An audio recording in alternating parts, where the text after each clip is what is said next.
President Akufo-Addo has directed the finance minister to set up a bipartisan committee to investigate the continuous depreciation of the cedi.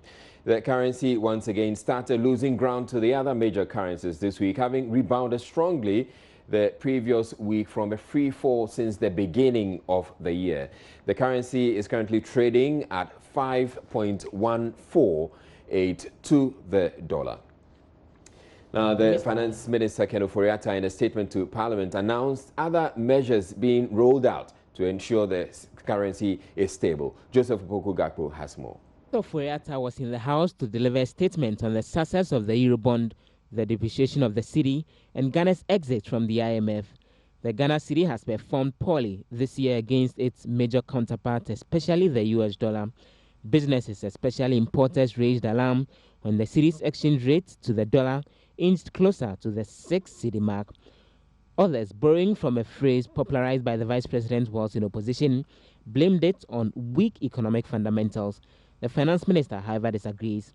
He said people talking down the cedi is largely to blame for its recent fall in value. It's clear from the data that the appreciation of the cedi was not due to weak economic fundamentals, but rather a combination of structural rigidities and the apparent speculative behavior of portfolio investors and market participants.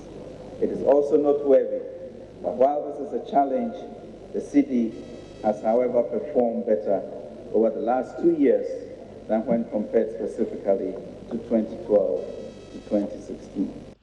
He says a committee will be established soon to look into the depreciation. The President has directed that I investigate the structural causes for the depreciation of the cedi and to propose measures to address the situation. The Governor and I will put a bipartisan committee together to proceed immediately. The Finance Minister, citing some macroeconomic indicators, said the economy has been put on a good footing. Our recent success in the Eurobond market demonstrates the clear confidence that the international community has in the work that we have done. It is hard work, and we know that this confidence resonates with our vision of a Ghana beyond aid. But the minority won't have any of that. Members of the Finance Committee, Fifi Kwete and Isaac Adongo, are challenging the claim. If you go 15.4, which is coming on a mess, what about 18% going up to 21%? Then we mess. What shall we call it? Super mess. Left by your government. So please, don't come misleading us. Let the truth be told. But that is not all. The cedi depreciation. Where did it end at the end of 2008? It ended at 20.2. And did not stop there. As a result of the massive, the crisis that you left behind, the first 5 months of 2009 saw depreciation going up by an additional 18% before the NDC government brought it down. So the fact that there is an exit out of IMF doesn't mean that we are out of the way, because your history shows that you have gone out of IMF before, but the mess you left in 2 short years after that completion was absolutely terrible. The most abysmal economic performance in our history. Our total revenue, including grants, what we went and begged foreigners to give us, was only 47 billion. Mr. Speaker, 5 billion of our wage bill, 5 billion of our interest cost put together was financed through borrowing, Mr. Speaker. We borrowed to pay wages and salaries. We borrowed to pay interest costs by 5 billion Ghana cedis. And Mr. Speaker, you are celebrating this. Mr. Speaker, what is worrying? Mr. Speaker, what is worrying is the fact that goods and services, there's nothing now left to pay for goods and services, and we go to borrow to pay for goods and services. All right, but what does the Finance Minister mean by a bipartisan committee to investigate the free fall of the cedi? Let's listen to the Finance Minister, Ken Ofori-Atta, as he explained it. As I indicated during the 2019 budget statement, we recognize that while current resources are insufficient to meet every need and every demand of every Ghanaian, there are no limitations on our collective potential. So, Mr. Speaker, we have been creative in our efforts to take Ghana beyond aid through social partnerships and harnessing our entrepreneurial spirit as a country to build infrastructure, develop industry, and support agriculture.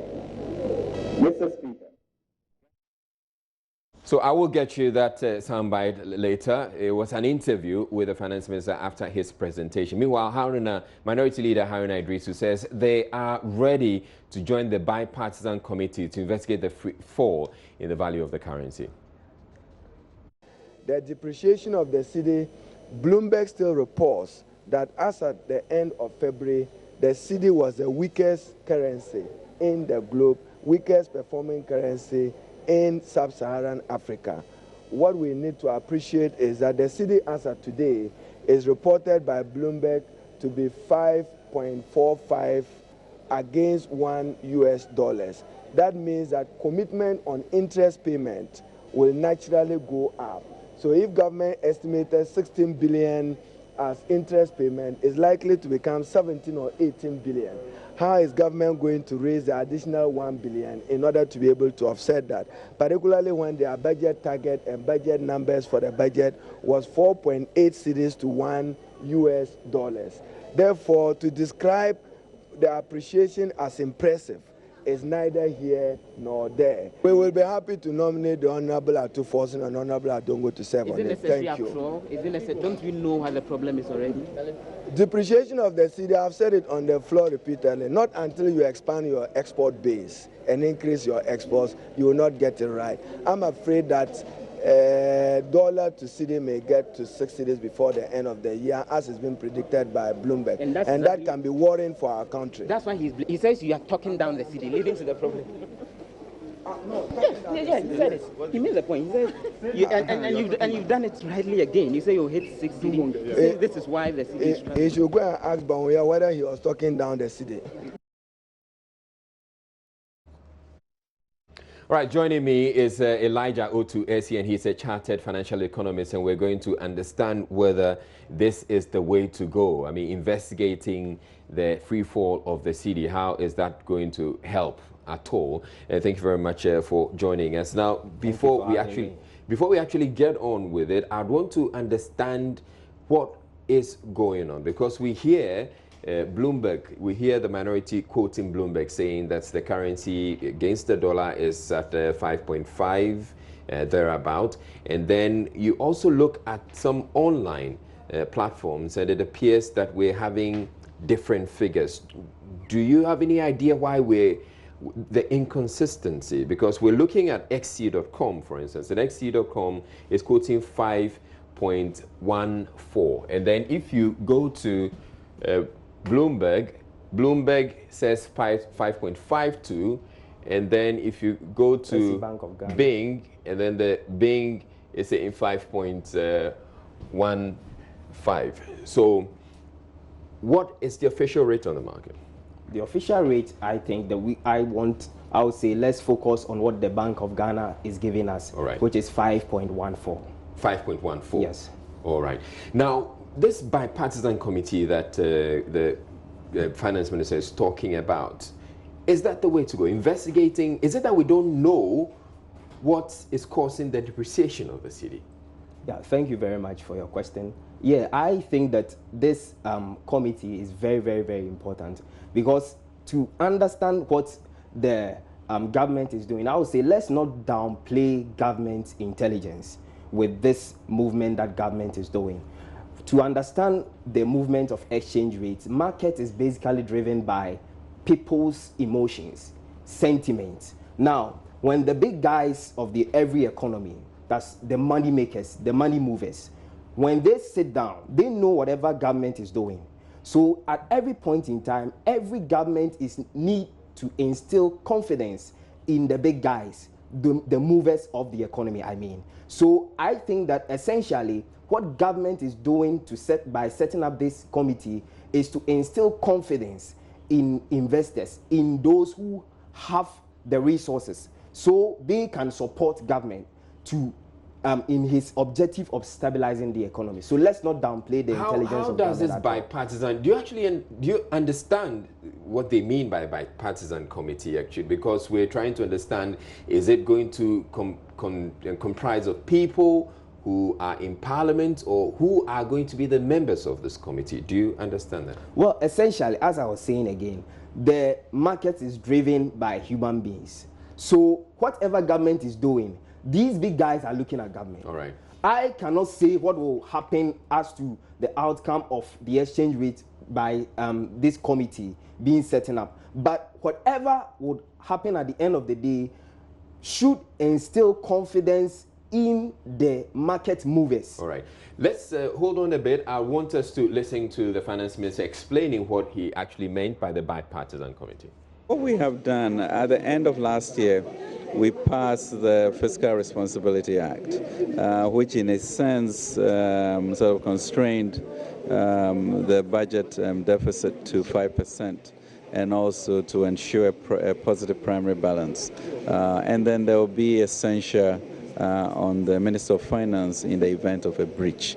And I think that's as far as any sort of law has gone in our history. Then secondly, we also set up the Financial Stability Advisory Council and then the Fiscal Council, which is headed by Dr. Aqua, former governor. The expectation of all of this is to ensure that we are consistently on top of the macroeconomics of the country and making sure that we work within the budget that Parliament would have approved. So those are important. In addition to that, we set up the Economic Planning and Coordinating Council, and that will be chaired by the governor and myself. So that we don't have any slippages, in the macro and fiscal policies. So we feel really good about where we are. And as you know, Article 4 also enables us to continue to engage with the IMF, and we have a resident rep here. So we are looking forward to working effectively to discipline ourselves. As you know, we are signing a social partnership agreement with Labour and also employers, and that will be helpful in terms of bringing transparency to how we manage the economy. And someone say the biggest test will be an election year. How committed are you to sticking to these things when there's pressure from the electorate to spend? I think the good thing about that is that we've been through an election cycle before in 2004, and as you know, the senior minister and the Kufuor government were able to hold steady. And with all of that, we expect to be able to do that. I think we'll have to front load things like infrastructure, financing and support with the Sino-Hydro transaction. So we are comfortable that we would not need to do anything that would derail the economy in election time. The committee that has been set up to look at the options to deal with the seasonal issues of city depreciation, one would say that what different things are they going to explore? Because some would say the laws are already there in terms of dealing with the seasonal issues. I don't know that all of the laws are there, and that's what will help with the committee's work. But sure, you're also right, maybe enforcement is also going to be particular, and maybe we are going to look at other countries to see how to ensure that people have proper identification when they are getting foreign exchange, the role of the banks, the role of the forex bureaus, the way in which traders work, how do we facilitate traders by maybe issuing cards, etc. So we think that will all lead, and even examining the type of imports that we bring into the country and to accelerate, therefore, import substitution businesses and an export-driven culture. What will be the modalities for setting up this committee? Especially as you said, it's going to be bipartisan in nature. Yeah, I mean, it means that we certainly have people on both sides of the aisle, and then look at people, experts, traders, bankers, etc., miners, people who have involvement in foreign exchange, to look at comparable regimes around globally and see how best to manage it. I think we have a lot more resources, and we need to make sure that we safeguard it. How soon are we seeing this in action? We should be able to put a committee together within the next 10 days. All right, so you heard the finance minister talking about the fact that they are likely to put the committee in place in the next 10 days. And he talks about, yes, bringing people from both sides of the aisle, as in NPP, I guess the majority, and the minority as well. They're talking about putting bankers and all of them together. Essentially, they're trying to come up with some consensus on what is causing the depreciation or the free fall of the cedi. But I'm thinking that we already know what is causing the depreciation of the cedi. Yes, of course, we do know. But at the end of the day, I don't think that government does not know what is causing the free fall of the city. But the psychology, let's look at the psychology or intention behind that. As in, government is seeking to send some signal out there. Yes, send a positive signal that yes, things are bad, but I'm in charge. I'm trying to do something. So when people see that, then the sentiment tends to change, and then you have the support of the money movers of the economy. That is the signal that the finance minister at some point also mentioned that people talking down the city is partly to blame for the city's depreciation. Yes. Is that a way to silence those who talk down the city? No, I don't think so. But generally, talking down on the city will not help.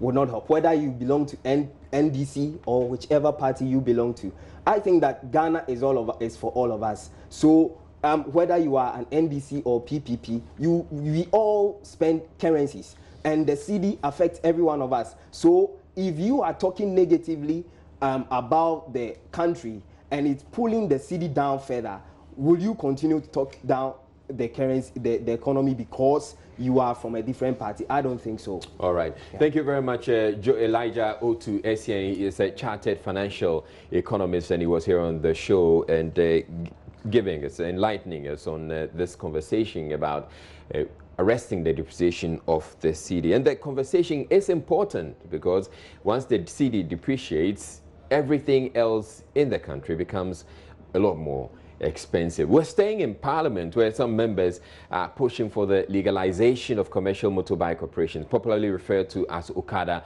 to help create jobs and improve livelihoods. Parliament in 2012 approved the legislative instrument 2180 to regulate road transport, which made it illegal to use motorbikes and tricycles for commercial transport. Enforcement of the law on Okada operations, however, appears to have been relaxed as operators go about their business without any inhibitions. Delivering a statement on the floor of the House, Minority Chief Whip Muntaka Mubarak said it's about time the ban was lifted, arguing more than 40% of his constituents commute with Okada. What used to be just a means of transport for rural folks in particular is now a viable source of livelihood for many Ghanaian youth. The Okada or Adedita business has put food on the table of many of our young men and their families who had little or no formal education. In my constituency, Mr. Speaker, I have listened to touching stories of how Okada or Adedita business had been live wire for some of our youth. In a particular day, some of the riders make as much as 150 Ghana cedis from their business, and after paying commission of about 50 Ghana cedis, they are left with some substantial amount of money to take care of themselves and their immediate family. Their activities have been described by some people as counterproductive, but in my considered view, Mr. Speaker, that the benefit outweighs the social cost, that the country must put in place regulations that support the commercial operations of the Okada or Adedita riders. Such regulations must aim at instituting appropriate standards, capacities of the motorcycles or tricycles, and its drivers to public transport services. Now, he got the backing of MPs on both the majority and minority sides. Listen to NPP MP for Medina, Boniface Abubakar Sadiq, a minority spokesperson on roads and transport, Kwame Abuja. One time I was supposed to go and deliver a speech. I drove from Medina. When I got to Reach, there was traffic, and I was supposed to meet the Zongo chiefs. Apparently, time was running out. When I looked in my car, I looked outside the car, then I saw somebody on a motorbike. I stopped him. He thought my car had broken down. When I stopped him, he looked at me and said, wait, I want to give you information. I sat at the back of his... You wear a helmet? I got helmet from... Mr. Speaker, fortunately, you know these days when they are moving, apart from the rider having one on his head, there's a spare one. I felt confident and comfortable because I'm coming from Zungu. And this is the commonest transport in Zongo and the rural area. It is also easing the unemployment in the economy. It has more ripple effects on the economy. Mr. Speaker, we are all aware, especially those of us who come from deprived community are fully aware that it already exists, that the safest or the quickest or the easiest way of somebody, a pregnant woman moving from home to a health facility in Adaklu today, the chances are that that person may be traveling on a motorbike to be able to access health care in Adaklu. So it is no longer an issue of whether we need to have motorbikes or tricycles as means of transportation. Mr. Speaker, the truth is that it already exists. And that is why I believe the call by the Minority Chief Whip for us to take a look at possibly legalizing this is a very essential one. But first, Deputy Speaker of Parliament Joseph Wusu and Majority Leader Osechi Mensah-Bonsu say legalizing Okada will be bad for the country.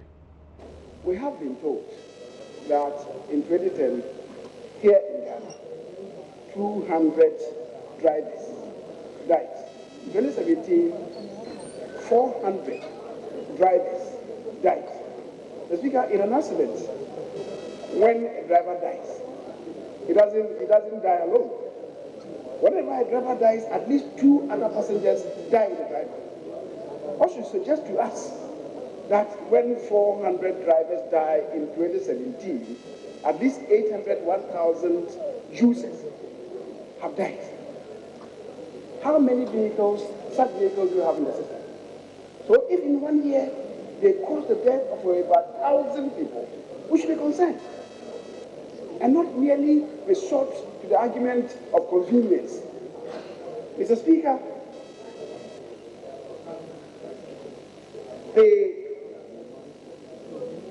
we know what many of them do in the system. They hit and run, they hit pedestrians who are crossing the way, even when vehicles have stopped. They don't stop. They hit pedestrians and run away. Vehemently against the use of a motorcycle or even a tricycle for commercial purposes. My friend, the Honorable Member Fadaku, gave an example of riding in it in Delhi. I did in Dhaka, and I was nearly crushed by a bus. Very nearly crushed by a bus. The drivers, the riders there are behaving like out here. Practically every bus you see in Dhaka is scratched because the tricycle operators are forcing their way in between and they are scratching and they are being crushed left and right. So far, the arguments made by the maker of the statement, the Speaker, supporting the use of motorcycle or tricycle for commercial purposes is rather one-sided. I would have wished that we would send a delegation to the hospitals that are on the west coast from Nigeria all the way to Togo, Benin, and see the number of limbs that have been severed of the human body. When I was part of a road safety delegation, we visited there. And they showed us the evidence, the number of people whose limbs, either left hand or right hand or part of the body, have been severed from the right of the body in motor accidents. Mr. Speaker, the statistics does not talk about that one. Most of the riders, Mr. Speaker, currently in Kumasi, in particular in the Honorable Mutake's constituency, where the most of them operate, about 90% of them are below 18 years. Right, you have been sharing your views with us on Facebook. Let's take some of your comments. So Sadat Larry says, you ban this and what work will they do now? Nathan says, minority indeed thinks about the youth. How can you ban Okada? Makobi says, trouble of armed robbers are going to increase. Yakoma says, good move. Martin that says banning use of Okada will create more serious unemployment and armed robbery in the country. There should be a way of legalizing and controlling them instead.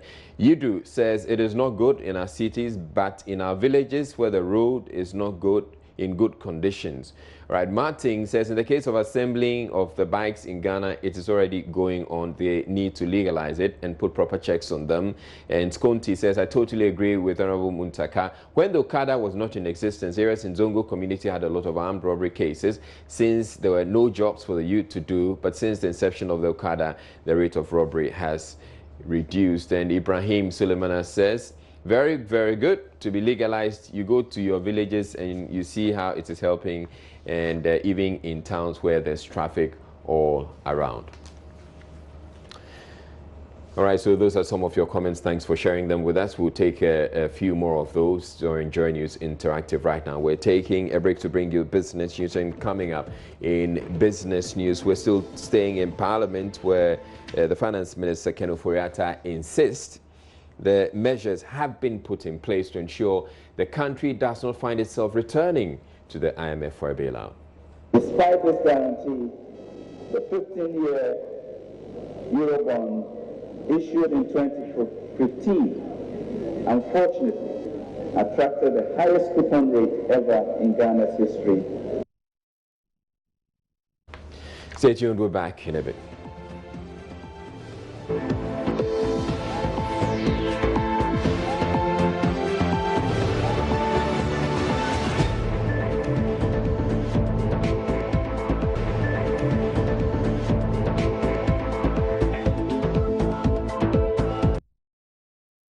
The Electoral Commission has dismissed protests by the opposition National Democratic Congress over a statement it released on Wednesday's Inter-Party Advisory Committee meeting. The EC stated that the parties agreed on the compilation of a new voters register for the 2020 elections. The NDC, however, says though it is not against the new voter roll, it cannot be said that the decision was made at the said meeting. Elvisifri Ankra is the party's Director of Elections. The chairperson, in her explanation, said that it was going to cost a lot of money to do an extensive registration, and that they intended to compile a new voters register for the 2020 elections with biometric features and facial recognition technology. Nobody, either from MPP, NDC, CPP, or any of the other parties, made any comment, because that was not the issue on the table for discussions. And so we continued and had our deliberations. So we find it very strange that the EC will come out with a statement and claim that all the parties agreed that there will be compilation of a new voter. What steps does the party intend to take in this regard? So we are writing to the EC, we are issuing a statement to the public stating our position that let's register. We are in principle not against compilation of a new voters register. We believe that such a matter is a major issue that has serious ramifications for the credibility of the entire electoral process, and therefore has to be tabled properly. Speaking in an exclusive interview with Joy News' Emefa Apau, Deputy Commissioner in charge of Finance and Administration, Dr. Boss Manasari, insisted the issue was discussed at the IPAC meeting. Yesterday's meeting has, had one of the main agendas as the district level elections. And in the discussion of the district level elections, the Commission mentioned that we are going to have a particular mode of registration. And we made it very clear that the reason why we wanted to have that mode of registration happens to be the fact that in 2020 we are going to have a new register. So if we should resort to the offline mode of registration, which will require the purchasing of certain equipments, which we will no longer be using them in 2020, it will not be worth it. So we took a decision that we will be having an online registration. And because of the online registration, next year we told them that we will be doing a new register. So that was made very clear at the meeting. And when we mentioned that nobody raised any contrary view, whether they were against or even they were supportive, there was nothing like that. So at the meeting, we came to the conclusion that this was something the partners were very much, pretty much excited about. And the thing is that it's not something we are even doing it in 2019, it's 2020. So certainly this is a discussion that will come up severally. Something which will not happen this year is 2020. So when this issue came up, are you saying that none of the parties raised any issue about it? At least they heard that we had raised this, but it wasn't up for discussion, was it? No, in terms of up for discussion, when we talk about elections is very broad. And the main agenda for yesterday had to do with the district level elections. And when it comes to elections, we have to register Ghanaians who have not had a chance to register and those who have also just attained the age of 18. So in that process, we have to come up with a system of registration. And we shouldn't also forget that IPAC is an advisory body. So it's not like anything the Electoral Commission will do, then everything, if we think this is the right thing to do, then we are waiting for the parties to say yes or no. For that one, we are not going to do that. I don't think they have any particular position apart from publicly engaging in some partisan wranglings and, if you like, rantings. Because privately, when they meet you, they come to us, we work together, we put structures in place to work together. Yesterday at the meeting, when we mentioned that we're going to do a new register, it was we even discussed that this new register will have certain features which the current one doesn't have. What did the NDC say in particular? They didn't say that. Deputy Commissioner in charge of Operations Samuel Tete also explained to MFA Power the need for a new voters register. For you to change your register, I don't personally believe that maybe you use it for one election, 2 elections, or whatever. The bottom line is, what are the challenges with the register that you have compiled? I hope you get me. Based on that, then you have a determination as to whether you will change it or not. Let us look at the register that we have currently. Apart from the fact that we are complaining that it is bloated, apart from the fact that we are complaining that we have underaged people on the register, we also even have a problem of the verification of the fingers of voters. And if you can remember, during the referendum, there was a huge argument about the number of manual verification forms that we used. So it is very prudent for us to add certain things, certain features, which will actually make our register clean. And the commission decided to add the facial recognition instead of the fingerprints, which will lead to manual verification and all these things. So looking at the entirety, looking at the whole thing, we are looking at the disadvantage, we are looking at the challenges that we are having with the current voters register. And that is what is informing the commission to actually come out with a new register. And it is not in 2019. It is a preparatory stage towards using the compiling a new register in 2020 for the 2020 general elections. But Showdown in Waikiki, that is not the title of the movie, but perhaps the best description of how a mobile money merchant single-handedly managed to foil a robbery. The merchant, after being forced to hand over 10,000 cedis cash in broad daylight, chased the suspected robbers with his vehicle until he was able to knock them off their motorbike. His Pontiac Vibe vehicle was completely mangled in the process and also crashed into an electric pole, briefly knocking out power to the Taifa suburb. Maxwell Agbagba has more in this report.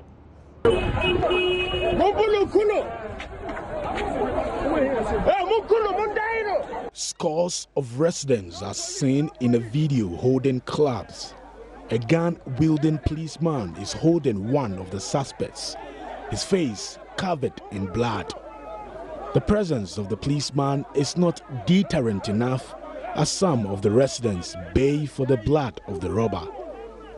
A voice could be heard saying in Twi, "Let's kill him."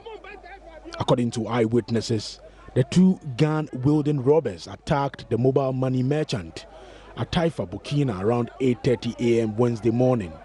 According to eyewitnesses, the mobile money merchants chased the robbers from Taifa Burkina to this place called Taifa Wakiki. As the robbers attempted to negotiate a curve here, he rammed his vehicle into them. The windscreen of the 2012 Pontiac Vibe lies shattered. It is mangled. Then the other guy who had the gun struggled with the guy who was... James Saki is a resident of Taifa Wakiki. He was standing about 300 meters away from where the mobile money merchant kicked the robbers off their motorbike. He says he demonstrated courage, bravery that deserves a reward. I don't know what came over him, but you know what, he's really brave, and probably they should buy his car for him because he did a very good job. He made the job very simple for the police. One of the robbers tried hiding in this marshy area, but for the intention of this dog, the residents here wouldn't have found him. It spotted the blood of the robber and traced it all the way to this area. When they came here, the man had covered himself with the grass here. Over there is his blood-stained long sleeves. I've now met the mobile money merchant with his mother and wife around the Achimota police station. They are from the hospital and now heading to the Accra Regional Police Headquarters. He has been narrating the terrifying incident. I went to home and I arrived when I came. When I came about 20-25 minutes, I just saw two guys on the motorbike and one just removed the pistol from the pocket. Good. So I was like, oh, big man, what's up? So I knew it was a robbery. Because at a gun, nobody would come to your shop with a gun. For what reason? Around that time. So I was like, oh, what's make you talk? So then he shot. Then I dodged. I said, what's up? So we were talking. They saw like I wasn't afraid of their pistol. So later then I was struggling with them. And they started shooting. I had to run out of the shop and leave the shop for them. So I went to stand somewhere and I was just waiting for them to do whatever they want to do. So after doing it, then after they went there, I just started my car and I just parked my car and I drove off and chased them off. So chasing them off, they were still shooting. I don't know, they were shooting. I was also in the car, still shooting. I was still following them, shooting. So they were about to branch. Then I had to also swerve the car a little and used to hit them. So I hit them and I somersaulted about 3 times. So I was getting out of the car and I saw one of the robbers taking the gun to shoot me inside the car. So I had to rush him out of the car and I just kicked him with my leg. What's happening? I thank God that I was outside when it happened, but if I could have been inside, it would have been a different thing altogether. Public Relations Officer of the Accra Region, DSP Efiatenge, says the suspects are currently in police custody and will soon be arraigned. We were able to retrieve a revolver from them and also the bag that belonged to the owner of the shop. So presently the two are in police custody and they are assisting police in investigation. So we retrieved the bag. However, the owner of the shop says the money it contained was not up to, but the bag itself was retrieved. One of 2 persons arrested for alleged kidnap of a 14-year-old boy in Kumasi has confessed the crime and is asking for pardon.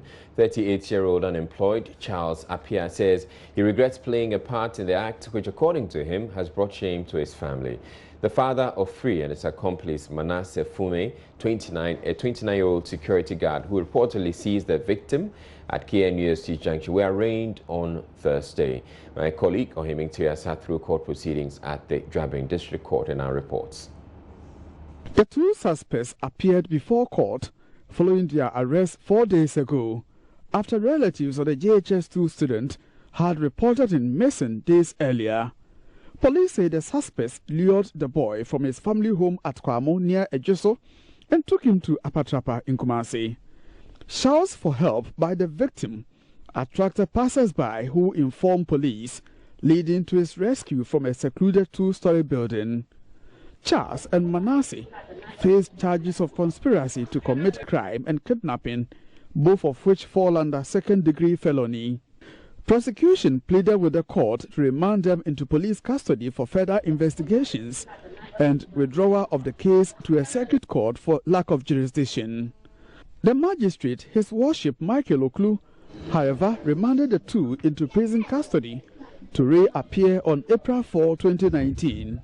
Even before his plea is taken, Charles Apia who confesses to masterminding the kidnapping, says he regrets his action for which he wants to be forgiven.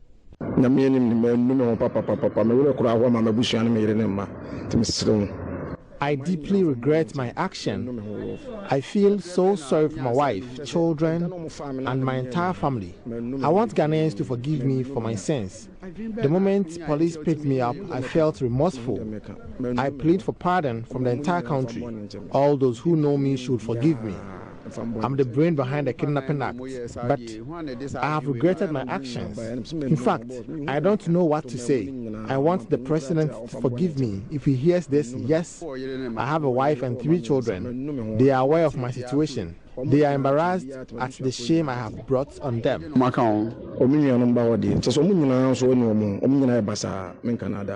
Meanwhile, 2 accomplices, identified only as Felix and Augustine respectively, are on the run, and police are on a hunt for them. From Ejoso for Joy News, Ohiminteria reports. That's it for the bulletin. I'm Ezra Lai. Thank you very much for watching. Have a good night.